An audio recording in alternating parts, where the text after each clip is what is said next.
Hello and welcome back to the video series in which we are making the bottle from ground up. In the previous two videos we have already completed how to make the bottom, okay, and how to make this entire side design itself. Okay, so in the previous two videos we have already completed this particular part. In today's video we'll be learning about how to create the neck portion of the bottle, hence completing the series, the entire series of creating the bottle itself. Okay, so please follow along. You can also create, or you can also follow the previous two videos. You can also go back to the previous two videos to check how exactly we are making all the stuff, okay, and then come back to this video so that you can also create a similar output. Now dimension and everything is variable. You can decide the values you want to, you can define the parameters you want to, and then you can follow along with the video. So for example, here today video main goal will be to create the neck portion of the bottle. Now to do so, I want to start with a small flange which covers the necks. Okay, and for doing that I am clicking on extrude command. Here I am selecting single curve as a curve rule. Now I am selecting this particular curve for extrude. Now I want my start value to be 0 and end value, let's say, to be 2 mm. Okay, because this is how high I want my flange to sit. Okay, but I don't want my flange to match the diameter of this particular part, so I can click on single sided offset and I can offset it by 2 or 3 mm. So this is a portion where the cap is going to come down to, okay, and it's going to tighten with this particular flange. Okay, so what I want to also do is I want to shift it up by 1 mm. Okay, so I'll change the start value to 1 mm, and here I'll change the end value, let's say, to 2.5 mm. So that will in result give it a total thickness of 1.5 mm. Okay, now here I'm making sure the boolean is set to unite so that everything is combined together. Okay, now once this particular part is done, I want to give a particular angle to the top face. Now giving an angle to the top face typically is not very easy inside any particular software.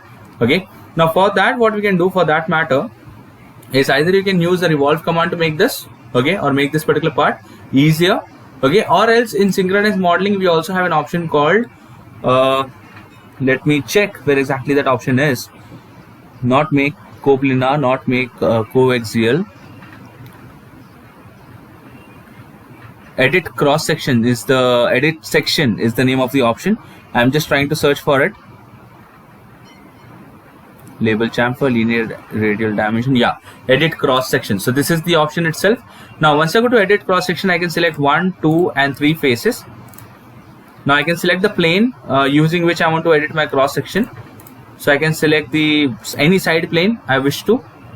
Okay, and now I can click on this button to go to the section itself. So this is my cross section, and what I can technically do is I can actually lower it. I can give some dimensions and I can actually lower the cross section the way I want to.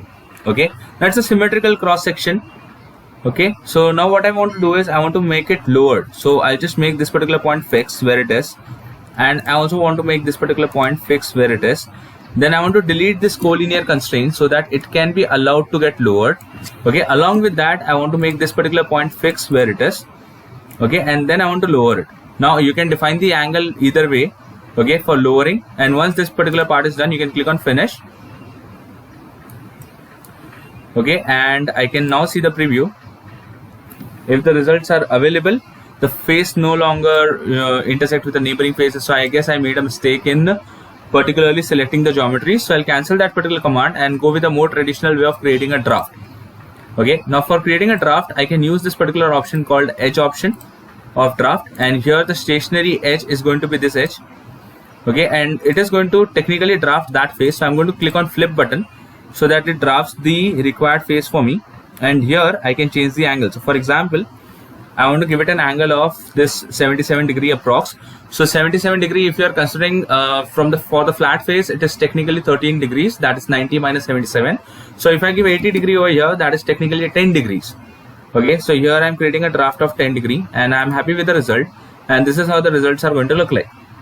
Now let us start with the portion of creating the thread. Now for creating the thread, I want to create a 3-start thread. 3-start thread means I want to have 3 different start points for my thread and 3 different endpoints for my thread. For smaller neck like this, it is normally recommended to create multi-start thread. Now for that, we need to know few parameters. First of all, we need to go to the analysis tab. We need to click on measure command, and if I highlight this face, we need to know the radius or the diameter of this face. So here we can see the radius of this face is set to 12 or the diameter is set to 24. So if I know the parameter, then it will be easier for me to create a thread. Now first thing we need to know to create a thread is the curve helix command itself. Now we need to go to the curve tab, and then we need to click on the command called Helix. Now here I can specify this particular center point, the center point from where my helix will actually start. Technically it's not going to start right from there, okay, but yeah, in the initial positioning you can use the center point as the initial position of your start. Now here what I'm going to do is I'm going to specify the radius of my helix, or the diameter of my helix, equal to the diameter of my neck. Okay, so that is what I'm going to do first. Then here in pitch, let's say I want a pitch of 5 and I want exactly half turn. So I can see in pitch of 5, half turn is looking like this. So that is a turn which is not fully completed. Okay, half turn. So here I am defining turn in 0.5. That is the number of turn I want. And let's say I'll keep the pitch to 8. Okay, I'll keep the pitch to 8, and it is exactly half turn in pitch of 8. Now what I want to also do is I want to increase the height. So here I want to start it at least 3 mm above. Okay, I want to start from here 3 mm above. So I can select the Z axis vector and I can move my helix up by 3 mm. Now I'll click OK, and this is how my design is going to look like. Okay, now for some time I'll hide my 3D model itself, so that we can typically see the curve and also the coordinate system, which is very important. Now from this side, or from the from the ZY plane, I can see both the end points in the same line. So I'm going to create a sketch on the right plane.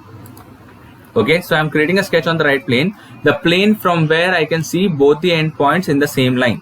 And what I'm going to do is I'm going to create 2 lines, line number 1 tangent to this, line number 2 tangent to this. I want to make both the lines equal to each other, so I'm just choosing equal constraint.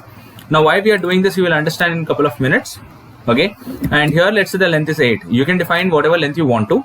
Now I'll click on finish, and now I have 2 lines created at the endpoints. Okay, now on the top plane again I'll create a sketch on the default top plane, and here I want to create an arc starting from here and tangential to the geometry like this.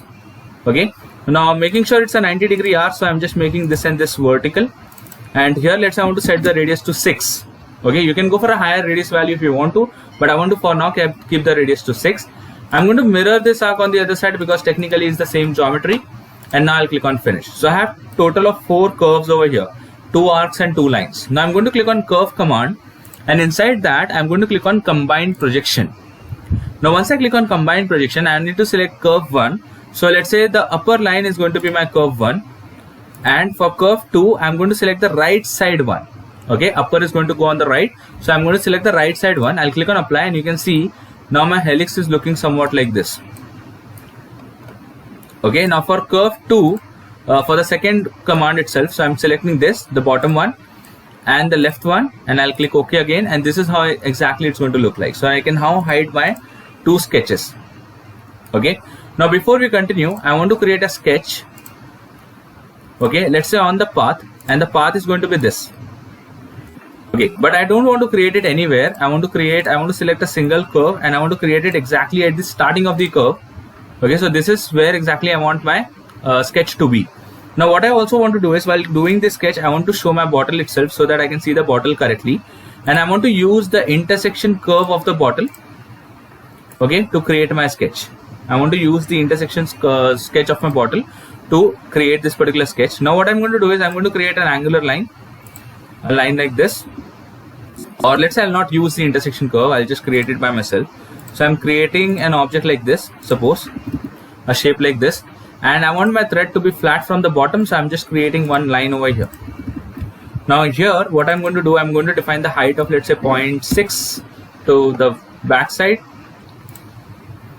Now I'm also going to define, let's say, 0.2 to the front. The overall length I want to keep it of 1 mm.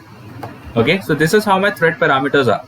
Now I'll click on finish with this existing thread parameters, and then I'll choose to sweep.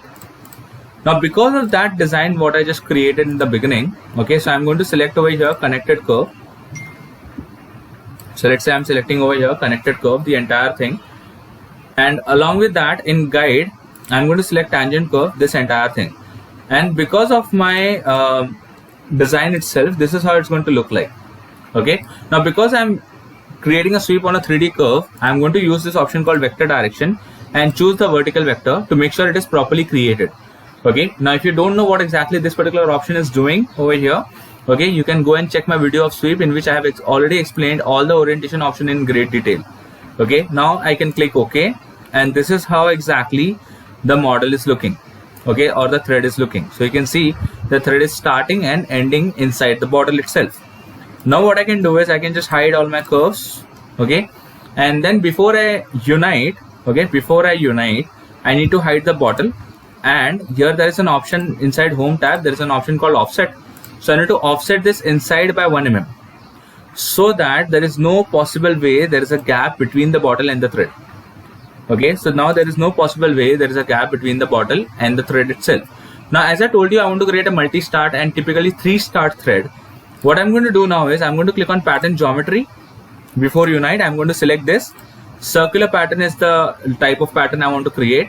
Now here I'm going to select the Z axis, and here I want 3 copies in 360 degree, count and span option selected. Now once I am done with that, I'll click OK. So now I have 3-start thread. So thread is starting from 3 different locations, ending at 3 different locations. Okay, now I'll click on unite the bottle with all the 3 threads, and I'll click OK. Now this is how you can make the proper neck to the bottle.